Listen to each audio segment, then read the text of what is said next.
જો તમે green card holder છો અને ફોરેનથી રિટર્ન આવી રહ્યા છો તો તમારે એરપોર્ટ પર કેટલાક જરૂરી સવાલોનો સામનો કરવો પડી શકે છે.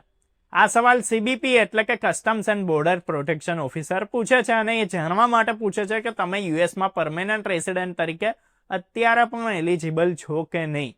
જો તમે કોઈ સવાલનો ખોટો જવાબ આપ્યો કે પછી ગભરામણમાં કંઈક છુપાવી દીધું તો તમારી એન્ટ્રી પણ રોકવામાં આવી શકે છે. તો આજના વિડીયોમાં અમે કોમન સવાલો વિશે કહીશું જે યુએસ એરપોર્ટ પર ગ્રીન કાર્ડ હોલ્ડર્સને પૂછવામાં આવતા હોય છે.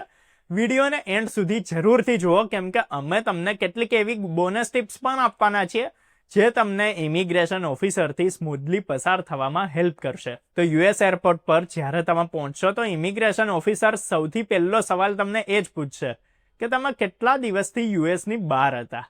આ સવાલ એટલે પૂછવામાં આવે છે જેનાથી એ ખબર પડી શકે કે તમે ગ્રીન કાર્ડ રેસિડેન્સી રિક્વાયરમેન્ટ્સને તોડી છે કે નહીં. જો તમે 6 મહિનાથી વધારે સમયથી બહાર છો તો તમારી એન્ટ્રી પર ડાઉટ થઈ શકે છે અને એવામાં તમને સવાલ પૂછવામાં આવી શકે છે. હવે આ સવાલનો આન્સર કેવી રીતે આપવાનો એ પણ જાણી લો. તો તમે નોર્મલી કહી શકો છો કે હું આટલા સમય માટે બહાર હતો અને મારી સાથે કેટલીક ઇમરજન્સી હતી કે પછી હું બિઝનેસ ટ્રીપ પર હતો કે પછી મારે આ કોઈ ઇસ્યુ હતો એટલે હું બહાર ગયો હતો. હું હંમેશા અમેરિકા રિટર્ન આવવાનો ઈરાદો રાખતો હતો એટલે કે તમારે આ રીતે ફ્રેમ કરીને જવાબ આપવાનો. એના લીધે CBP ઓફિસર સેટિસ્ફાઈ થઈ જાય અને કોઈ તકલીફ ના થાય. આ સિવાય જે બીજો સૌથી કોમન સવાલ છે એ એવો હોઈ શકે છે કે તમને ઇમિગ્રેશન ઓફિસર પૂછશે કે ભાઈ તમે યુએસમાં ક્યાં રહો છો. તો સિમ્પલ વાત છે કે તમે યુએસમાં રહો છો તો તમને એડ્રેસ તો પૂછવાના જ, એટલે તમારા એડ્રેસ સાથે તમે આન્સર આપી શકો છો. તમે કહી શકો છો કે તમે કઈ સિટીમાં કયા સ્ટેટમાં રહો છો અને રેસિડેન્સ તમારું કઈ જગ્યાએ છે. એ સિવાય એમ પણ પૂછાઈ શકે છે કે તમે કયા કારણથી યુએસની બહાર ગયા હતા. આમ તો ઓફિસરે જાણવા માંગતા હોય છે કે તમે બહાર પરમેનન્ટલી રહેવા તો નહોતા ગયા ને. તો તમે આન્સર આપી શકો છો કે હું ફેમિલી વિઝિટ માટે ઇન્ડિયા ગયેલો કે પછી ઇન્ડિયા ગઈ હતી અને હવે રિટર્ન આવ્યો છું. જો તમે બિઝનેસ ટ્રીપ પર ગયા હતા તો પછી એવું પણ કહી શકો છો કે ભાઈ બિઝનેસ ટ્રીપ માટે ગયેલ. આ સિવાય તમને પૂછવામાં આવી શકે છે કે શું તમે યુએસમાં કામ કરી રહ્યા છો. તો આ સવાલ પર તમારા ટાઇલ્સને ચેક કરવા માટે જ પૂછવામાં આવ્યો હોય આવો સવાલ, અને આન્સરમાં તમે એવું કહી શકો છો કે હા હું અહીંયા કામ કરું છું. તમે જ્યાં કામ કરો છો એ કંપનીનું નામ આપીને કહી શકો છો કે તમારી પાસે વેલિડ એમ્પ્લોયમેન્ટ છે. અને જો તમે કરન્ટલી અનએમ્પ્લોયડ છો તો તમે બહુ સારી રીતે એક્સપ્લેન કરી શકો છો કે તમે અત્યારે જોબ સર્ચ કરી રહ્યા છો પણ તમારી પરમેનન્ટ રેસિડેન્સી તો એ જ અમેરિકાની જ છે. એ સિવાય ઓફિસર્સ તમને એ પણ પૂછી શકે છે કે તમારી પાસે યુએસમાં પોતાનું ઘર છે કે પછી ભાડાનું છે.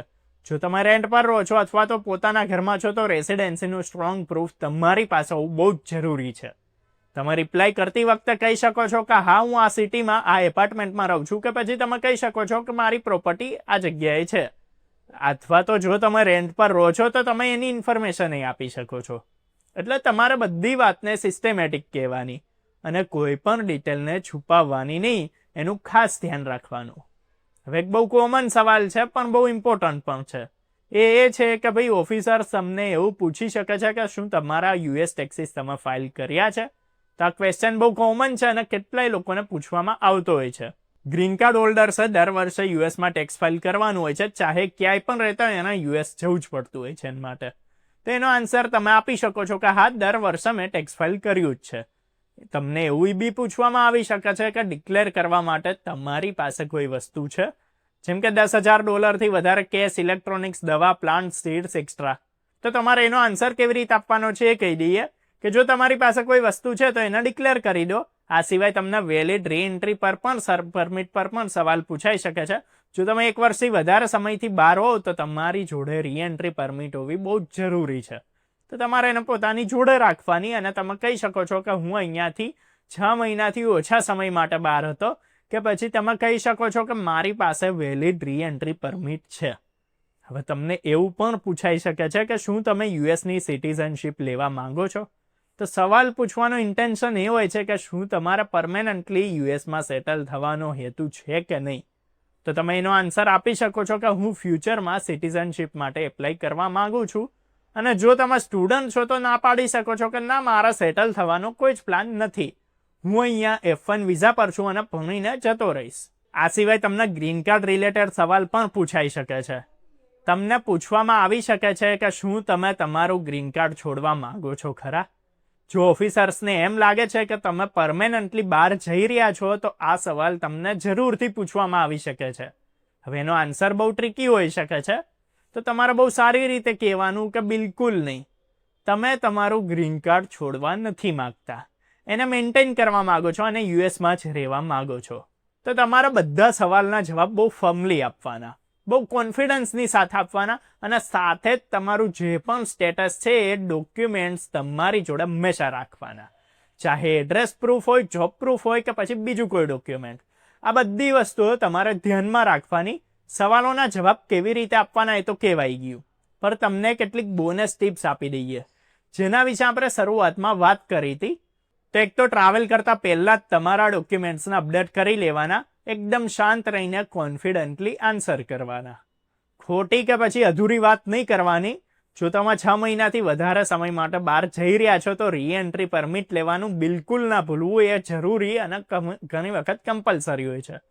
તો આ બોનસ ટિપ્સ તમારે સારી રીતે ધ્યાન રાખવાની અને બધા જ મેન્શન કરેલા ડોક્યુમેન્ટ્સ હંમેશા અપડેટેડ રાખવાના.